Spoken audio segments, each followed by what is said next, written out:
মোৰ ল'ৰা দীপ সৰকাৰ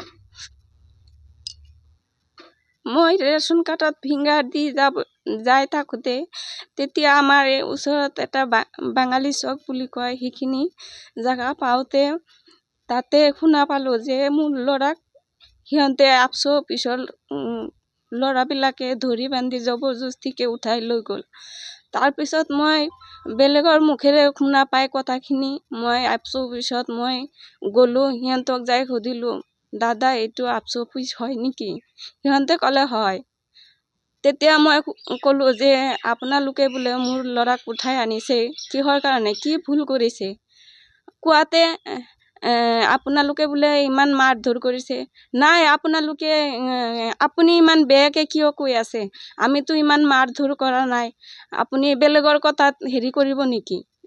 নাই, মই শুনা পাইছোঁ কাৰণে কৈ আছোঁ। যদি ভুল কৰিছে, ইমান সময় হ'ল মোৰ ল'ৰাক উঠাই আনি ধৰি বান্ধি ৰাখিছে, তেনেহ'লে মোক জনাব লাগিছিল গাৰ্জেন হিচাপে।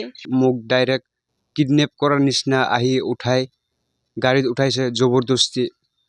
মই কৈছোঁ কি হ'ল, ডাইৰেক্ট একো কোৱা নাই, ডাইৰেক্ট কৈছে নহ'লে কিবা এটা বেলেগ হ'ব। মইতো ভয়ত বহি গৈছোঁ। পিছত মোক ডাইৰেক্ট লৈ যায় পূৰা বহুত বেয়াকৈ মাৰছে।